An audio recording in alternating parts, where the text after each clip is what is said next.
Dark art, I've heard it called. Some wizardry, surely. Tree hugging and moon gazing. All terms that people have related to emotional intelligence. But what is it really? Let me explain by sharing some theory and some practical examples with you. In this presentation, I'm going to tell you about why personality profiling and understanding a little bit of neuroscience can help to demystify emotional intelligence, so that we can use it for stakeholder management, team building, and other collaborative or agile tasks. Let's just take a moment to review what emotional intelligence is known as. There are 5 principles. First is self-awareness. This is the ability for you to understand your own strengths and weaknesses, your feelings, your abilities. This knowing yourself is the first step that underpins all the others. The second principle is social awareness and skills. This is our ability to manage our feelings, control and challenge our own emotions, take that time out to be reflective and thoughtful. This helps to create an environment of trust and openness. The third is empathy and relationship management. The ability to interact with one person or a group of people. If you have good social skills and you're able to influence the emotions of others, arouse anger, create harmony, influence change. The fourth is motivation. This is our ability to motivate ourselves. A person with strong drive can succeed. And it's about the ability to sustain that motivation throughout a project, throughout the years, to maintain a positive attitude. This isn't about dominating. This is about encouraging and positive self-motivation. The fifth is self-regulation. This is the ability to be aware of the feelings of others and understand why they feel this way, how they feel this way. Being able to see things differently from different angles enables you to really understand your stakeholders, the other people, and create rapport. This theory, tried and tested, is that the more we can understand ourselves, the more we can understand others. Self-awareness leads to social awareness, self-regulation, empathy, and motivation.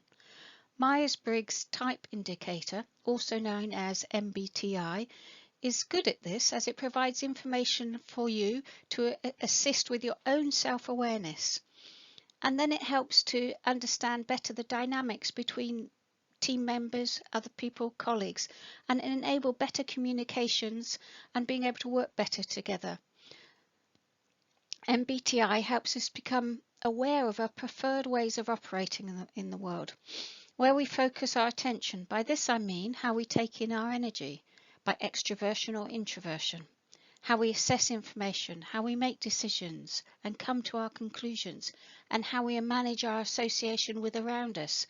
For this I mean our lifestyle preferences, so if we like to be really neat and tidy or if we don't mind a bit of random disorder. MBTI does not, as many believe, put you in a box in which you then remain. There is a lifetime of discovery and growth to be had across all the MBTI dimensions. Let's just reflect for a moment on the 4 main characteristics of MBTI: the sensing and intuition, the thinking and feeling. These are paired opposites, 2 ends of a spectrum. They are like polarities, like north and south, left and right. When Carl Jung started developing his work in the 1900s, the very first polarity he saw in people was between the thinking and the feeling. There were those people who were thinkers, the scientists, the academics, and then there were those people who were the humanists, the philosophers. He also saw, when he studied these people, there was no reason why a person who was a humanist could not adapt and learn how to be a great thinker, and vice versa. Indeed, people who made attempts to widen their thinking and fill range find greater satisfaction and get better results. So thinking people who have a preference for thinking, tend to make decisions using impartial logic and objective analysis. The feeling type people prefer to make decisions that create harmony and apply personal centered values. So equally, the Victorian explorer was the sensing type, and the clairvoyant was the intuitive. Sensing types like to notice facts, details, and present realities. They like to take information in through the five senses. Intuition people prefer to pay attention to and trust the interrelationships, the theories, the future possibilities. So why is this important? Understanding our personal preferences enables us to realize the impact we are having on others, and this leads to the fifth principle of emotional intelligence, self-regulation. Understanding your own MBTI enables us to adapt our approach to others when we realize there are differences. Simply knowing that your impact is perceived differently by another is one step to working better together. For instance, if you say someone who is a deep thinker, "How do you feel?" This could mean nothing to them. Yet if you're a strong feeling person, you could be offended if you're not asked how you feel. There are differences on the need for data and information from a sensing point of view, and the need for space to interpret the interrelationships from an intuitive point of view. You try saying that. People just don't always think in the same way. It's definitely not one approach that fits all. Indeed, I'm sure as you've noticed, the same words and tones can be perceived in so many different ways, especially in those emails and texts. I'm now going to bring you that little bit of neuroscience I talked about. Back in the 90s, there was considerable discussion about left and right brain thinking. Left being the logical, analytical, and the right being the creative and the more fluid.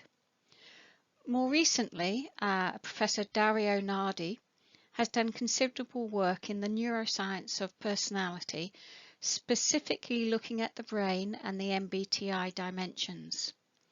Science has discovered that there are specific areas in the brain that are stimulated by specific things.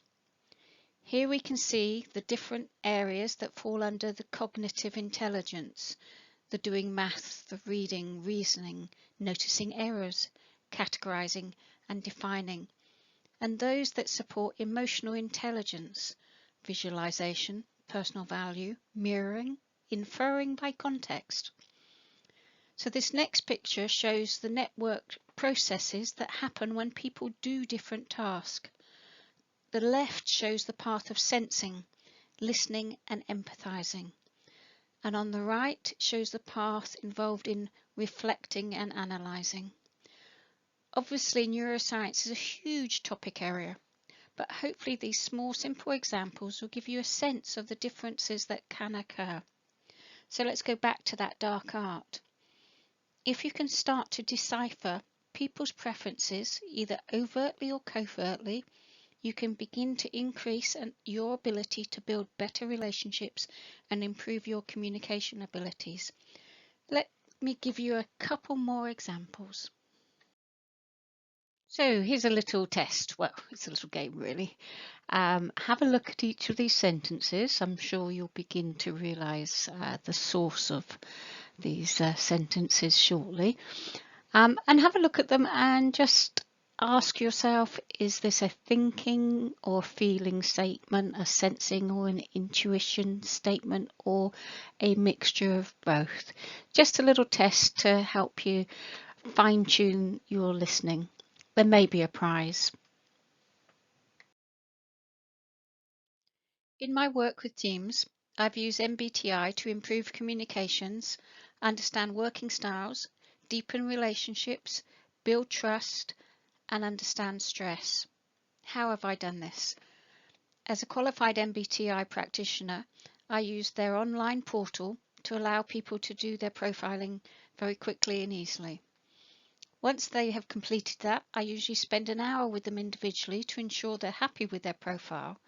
This helps me to assess them, their likes, dislikes, ambitions, goals, and most importantly, start to build trust. Then I get people together in the team and do some icebreakers. Quite often I have, my favorite is a trip to the moon, where I split people into personality types, and then they describe different ways that they have an adventure on the moon. This is very revealing. I then facilitate exercise based on those 16 MBTI preferences in areas of communication, how people work better together, and then those stresses. Understanding stress is so important and so useful. Employers have a duty of care under health and safety law to control stress levels at work. However, stress manifests differently in different people, and understanding how people in your team experience stress can only help to strengthen a team and ensure satisfactory outcomes. This foundation session that I use on team building enables everyone to access those emotional intelligence areas, those principles of self-awareness, social awareness, empathy, motivation, and self-regulation. Once the core of MBTI is established within the team, this can then be used further to build on emotional intelligence and driving goals and working better together. During the whole of this course, you've touched on things around communications, on dialogue, on listening, these key skills that you have in your consultant's toolbox. Having a broad awareness of people's preferences, be that through MBTI, Belbin, different colours, or even pack types, a fun thing to do, all about dogs, you'll be able to increase your emotional intelligence and hopefully that of others. Thank you, and if you have any questions, please do feel free to ask.